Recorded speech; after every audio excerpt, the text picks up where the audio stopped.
현미예수님, 이제 오늘 또 부활 제 7주간 목요일 복음 묵상 함께 해보도록 하겠습니다. 성부와 성자와 성령의 이름으로 아멘. 우리가 지금 하고 있는 것은 요한복음 17장이죠. 요한복음 17장에 예수님께서는 이제 아버지께 이제 장엄한 기도를 드리시는 거죠. 이제 17장 전체가 이제 그렇죠. 이제 예수님께서 당신의 제자들이나 어떻게 보면 자녀들을 위해서 먼저 기도를 하실까요? 아니면은 당신 자신 위해서 기도하실까요? 당신 자신 위해서. 이게 자녀들 위해서 먼저 엄마들은 자녀들 위해서 기도하셔야 돼요. 당신 자신 위해서 기도하셔야 돼요. 네, 그거에 대해서 오늘 함께 해보도록 하겠습니다. 뭐 어쩔 수 없이 영화 마더 좀 19금 영화긴 하지만 봉준호 감독이 정말 봉준호 감독은 천재죠.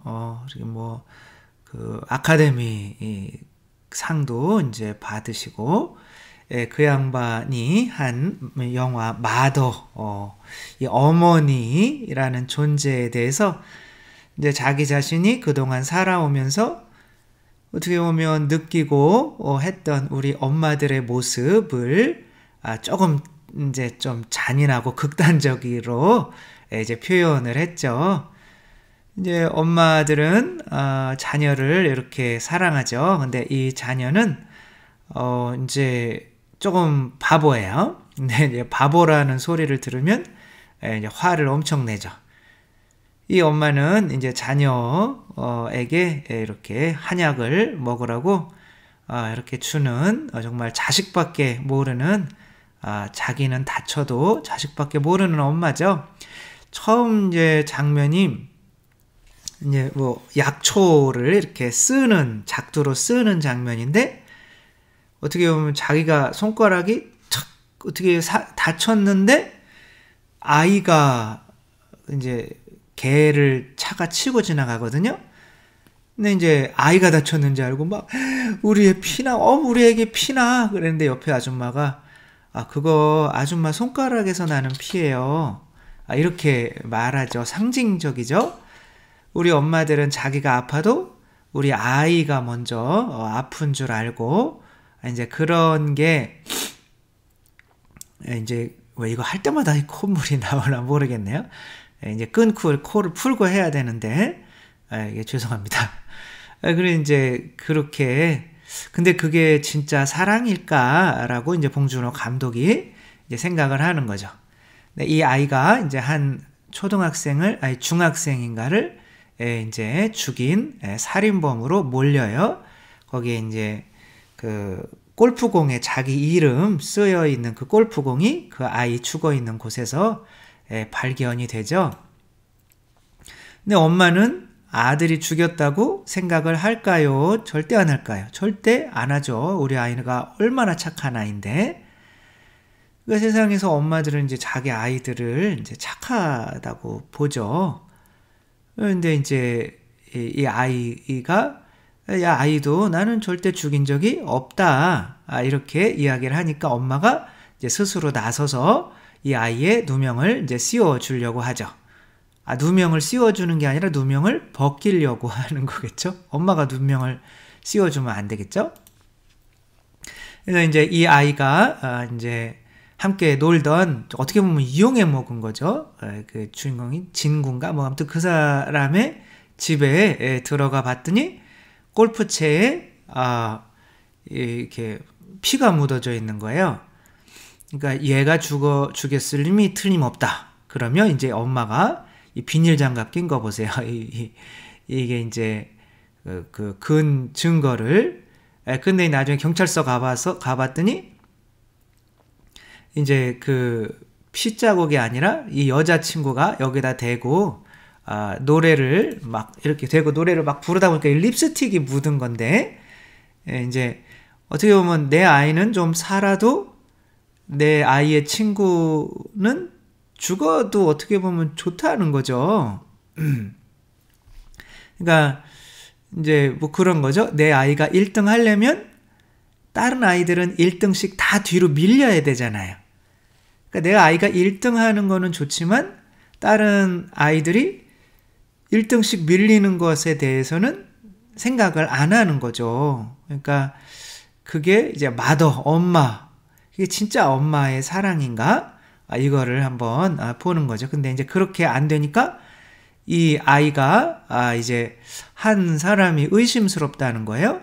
이게 이제 고물상 아저씨인데 이 고물상 아저씨가 사실은 이게 무언가를 본 거죠. 그때 살인이 있을 때 무언가를 본 거죠. 근데 이 아저씨가 이렇게 얘기를 해요.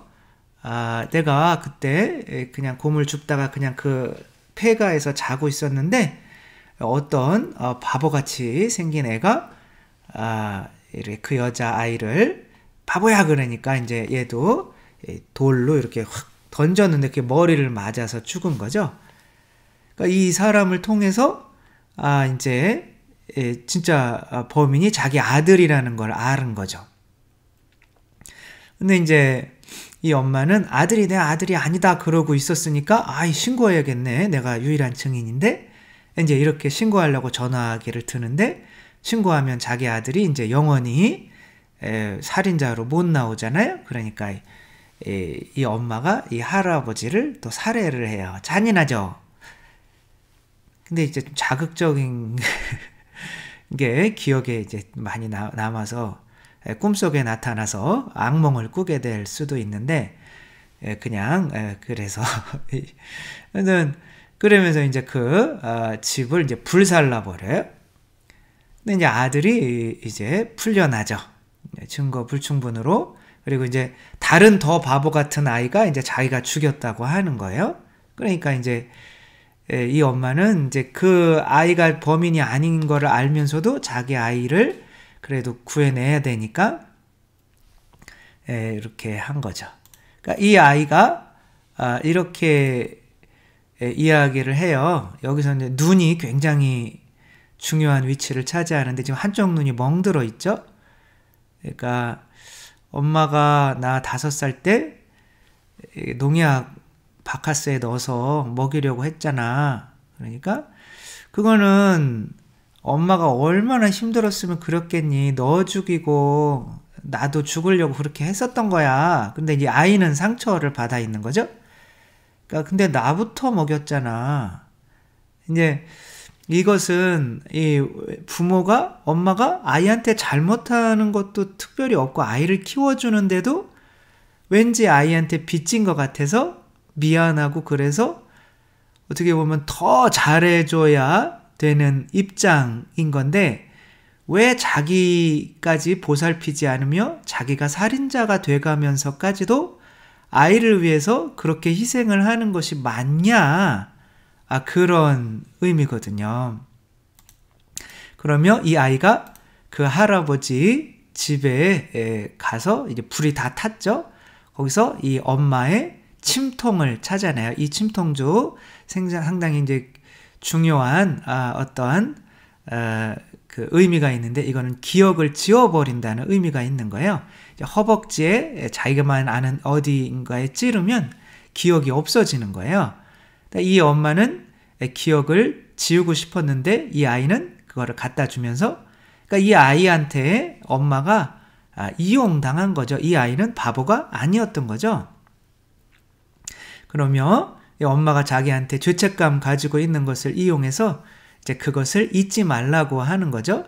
그리고 이제 엄마가 만약 그 침통이 이제 엄마 거로 발견이 되면 엄마가 살인자로 몰릴 테니까 이제 이렇게 주며 이 엄마는 그 침으로 다시 자기 허벅지에 침을 꽂고 나서 이제 이렇게 이게 마지막 엔딩 장면인데 봉준호 감독이 나는 영화를 만들면서 만족한 적이 없는데 이 엔딩 장면만 만족한대요. 이게 뭐냐면 처음에 이렇게 춤추는 거로 시작을 하거든요. 이 춤을 출 때 지금 눈을 가리고 있잖아요. 이 눈은 내가 어떤 진실을 의미하는 건데 내가 자녀를 위해서 지금 진실을 가린 삶을 살아가고 있다는 거죠. 그렇게 자식을 위해서 어떻게 보면 다른 사람에게 죄가 되는 것까지도 불사하며 이렇게 내 자녀만을 위해서 살아가는데 그런 삶을 지금 막 이 버스칸에서 춤추는 거예요. 그렇게 약간 흐리죠. 이 장면이. 그러니까 이게 이제 그렇게 그냥 다 잊고 그냥 또 춤추면서 거기 이제 많은 아줌마들이 있어요. 그러니까 그 속으로 이렇게 사라지는 건데 우리나라의 엄마들이 이러한 상태에서 자기 자녀들을 위하여 희생하고 하는데 그런데 나라가 뭐 살인사건이 나고 헬조선이 되고 이게 정말 올바른 어머니들의 모습이어야 하는가 그것에 대해서 이제 의문을 가지고 이 영화를 만든 거죠. 네, 정말 예수님은 우리들을 너무 사랑하시죠. 자녀죠, 그렇죠? 근데 자녀를 위해서 당연히 엄마라면 기도를 해야 될 텐데 요한복음 17장은 자녀를 위해서 먼저 기도하지 않아요. 기도의 순서가 어떻게 되냐면 당신 자신을 위해서 먼저 기도를 하십니다. 처음에 17장 시작할 때 어떻게 시작하냐면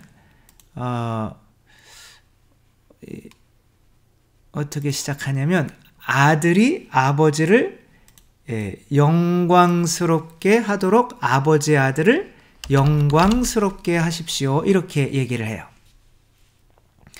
그러니까 요한복음에서 그러니까 영광이라고 하는 것은 나를 누군가가 영광스럽게 하는 것은 또 뭐겠어요? 사랑인 거죠. 영광이랑 사랑이랑은 같은 말인 거예요. 그리고 희생인 거죠. 그렇죠? 또 자녀를 위해서 뭘 바쳐주는 거예요? 피를 바쳐주는 거죠. 이게 내가 자녀가 태어나면 뭘 붙여주는 거예요? 이름을 붙여주죠. 또 자녀가에게 이름을 붙여주었으면 그 자녀에 대한 책임을 지는데 이것이 모두 요한복음에서는 하느님에게서 오는 뭐다? 성령이다. 그리고 또 자녀를 가르치는 교육 입장에서는 이게 뭐다? 말씀이기도 한 거야. 아버지의 말씀으로 또 저들도 내가 거룩하게 합니다. 이게 다 같은 의미란 말이에요. 그래서 요한복음 처음 시작할 때 먼저 누구를 위해서 기도해요? 아버지를 영광스럽게 하도록 아버지의 아들을 영광스럽게 하시고 나에게 성령 주십시오. 먼저. 다른 누구보다도 성령의 기름이 있으면 누굴 발라야 돼요? 자기 자신을 발라야 돼요. 비행기에서 이제 뭐 산소가 없어지면 위에서 이렇게 입에다가 대는 그런 호흡기가 떨어지죠. 그거를 볼 때마다 느끼는 건 뭐예요?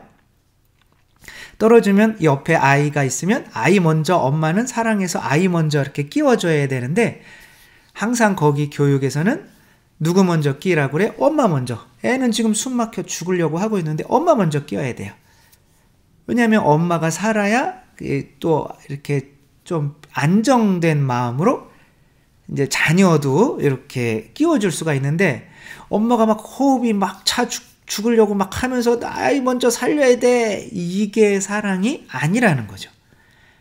사랑은 이렇게 흐르는 거기 때문에 나 먼저 적셔지지 않으면 그래서 여기도 이게 물과 성령과 피는 하나로 이어진다. 이게 요한복음인 거예요.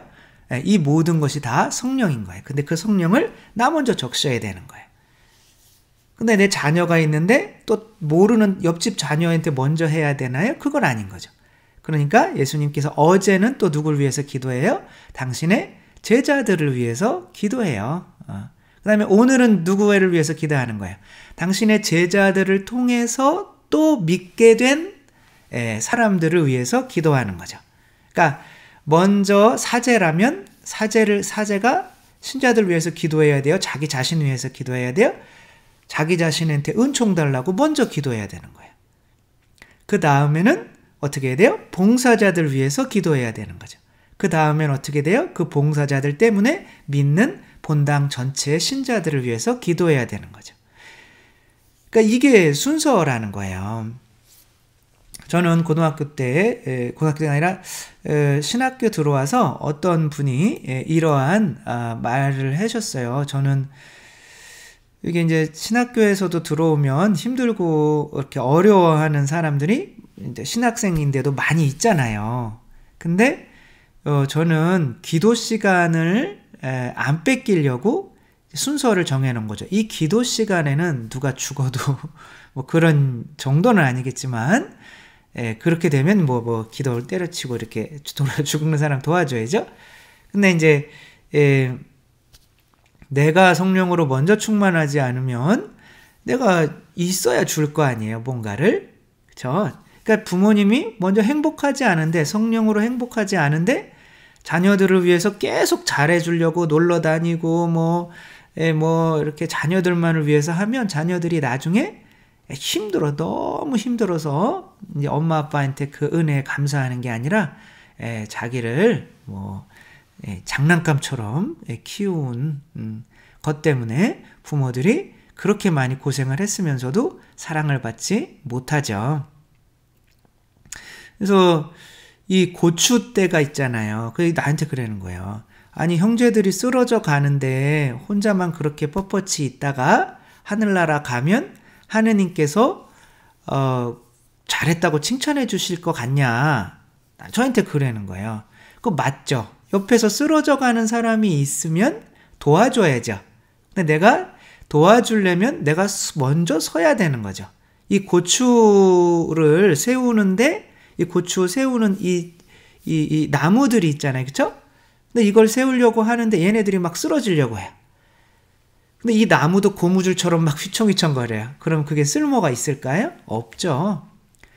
먼저 내가 홀로 설 수 있어야 옆에 있는 사람을 잡아줄 수가 있는 거거든요. 이건 순서거든요. 근데 엄마들이 나는 힘들고 짜증나고 화나고 하면서 뭐 성령이 필요한데 자녀들을 위해서 그래도 내 자녀는 살려야 돼. 그렇게 하는 거는 자녀를 사랑하는 게 아니라 결국에는 힘들고 어려운 거를 내 자녀들을 이용해서 이거를 채우려고 하는 모기로 살 수밖에 없게 돼요. 그래서 먼저 이기주의자가 돼야 돼요. 그리고 자기 중심적인 사람이 돼야 돼요. 이렇게 하면 지옥 가죠. 근데 어떠한 이기주의자가 되어야 되냐면 성령을 받는데 이기주의자가 돼야 돼요. 어떠한 중심점이 되어야 되냐면 성령 앞에서는 내가 중심이 돼야 돼요. 그러니까 나를 통해서 퍼져나가게 해야지 내가 진짜 성령 앞에서 이기주의자가 되지 못하면 사람들 앞에서 이기주의자가 되고 자기 중심적인 사람이 될 수밖에 없는 거죠. 그렇게 모델은 뭐 예수님이기도 하지만 성모님 보세요. 성모님 아들이 예수님께서 십자가에 못 박히시는 것을 이렇게 바라보고 있는 거예요. 어떤 어머니가 자녀가 저렇게 사실이 아닌데도 저렇게 십자가에 이렇게 누명을 쓰고 우리 인간의 죄를 위해서 돌아가시면 일단은 이 성모님께서는 내 아들 먼저일까요? 하느님의 뜻이 이루어지는 게 먼저일까요? 하느님의 뜻도 여기다가 하나 더 첨가하자면 뜻도 되는 거예요. 뜻. 네. 이런 모든 게 다 성령님에 관한 말씀이에요. 저희들 예수님께서 기도하시는 순서, 먼저 당신 자신, 그 다음에 나보다 가까운 사람, 그 다음에 더 가까운 사람, 그 다음에 이제 다음에는 어디를 위해서 기도하겠어요? 이제는 믿지 않는 사람들. 그러니까 뭐 내 자식부터 챙기지 않으면서 믿지 않는 사람들 위해서 이렇게 기도하는 것도 문제가 되겠지만 우리한테 특별히 조심해야 될 거는 예수님께서 당신 자신 위해서 먼저 기도하셨다는 거, 당신 기름을 다른 누구보다도 당신 먼저 바르셨다는 이런 내용도 성경에 나오거든요. 그래서 볼 때 아니 그런 좋은 게 있으면 줘야 되는 거 아니야? 왜 당신 먼저 기름을 발라? 이렇게 생각할 수 있겠지만 성령이 기름이죠. 그렇죠? 기름 내가 먼저 발라지지 않으면 그게 흘러가지 않는다는 거 생각하면서 자녀들이 아무리 칭얼대고 나한테 무언가를 원한다고 하더라도 내가 마음이 성령으로 기쁘고 평화롭고 정말 미워하는 사람이 없이 사랑으로 가득 차지 않는 이상에는 자녀를 위해서 뭘 하지 마시라는 거죠. 먼저 나를 먼저 기름으로 바르라는 거죠. 그렇게 예수님께서 그런 기도의 말씀을 해주셨고 그 성령을 주시기 위해서 지금 이 요한복음 17장이 어떻게 보면 예수님께서 승천하셔서 아버지 곁에서 하시고 기도하시고 계신 거예요. 이제 우리에게 성령을 주시기 위한 거니까 우리가 성령 앞에서 정말 가장 먼저 혹은 가장 많이 혹은 나를 중심으로 이 성령이 퍼져나갈 수 있도록 성령 앞에서는 이기주의자, 자기 중심적인 사람이 되어도 된다는 거. 아니 그렇게 되어야만 정말 사람들 앞에서 이기주의자가 안 된다는 거. 오늘 여기까지 이렇게 묵상하고 정말 성령 앞에서 누구보다도 더 많은 성령을 받으려고 노력하는 저희 모두가 되었으면 좋겠습니다. 주님께서 여러분과 함께 전능하신 천주 성부와 성자와 성령께서는 여기 모든 이들에게 축복을 내리시어 길이 머물게 하소서. 주님을 찬미합시다. 하느님 감사합니다. 성부와 성자와 성령의 이름으로 아멘. 감사합니다. 사랑합니다.